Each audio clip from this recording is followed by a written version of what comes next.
मित्रांनो, चला हवा येऊ द्या या कार्यक्रमाने प्रेक्षकांचं मनोरंजन केलं। या कार्यक्रमातील प्रत्येक कलाकार प्रेक्षकांच्या मनात घर करून आहे। मात्र काही दिवसाआधी या कार्यक्रमाने प्रेक्षकांचा निरोप घेतला। शेवटचा भाग प्रदर्शित होण्याआधी निलेश साबळेने हा कार्यक्रम सोडला।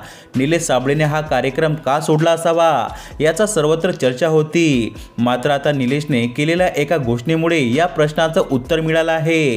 निलेश साबळे एका नवा कोरा कार्यक्रम घेऊन प्रेक्षकांच्या भेटीला येणार आहेत। हसताना हसायलाच पाहिजे हा नवा कार्यक्रम 20 एप्रिल पासून कलर्स मराठीवर प्रेक्षकांच्या भेटीला येत आहे।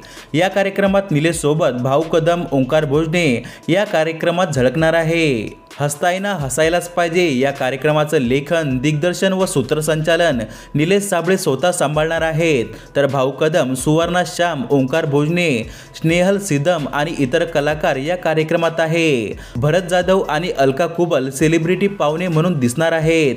हसताना हसायलाच पाहिजे या कार्यक्रमाच्या पहिल्याच प्रोमो समोर आल्यानंतर प्रेक्षक कार्यक्रम पाहण्यासाठी खूपच उत्सुक दिसत आहे। मात्र तुम्ही सुद्धा हा कार्यक्रम बघण्यासाठी उत्सुक आहात का? आम्हाला कमेंट करून नक्की सांगा।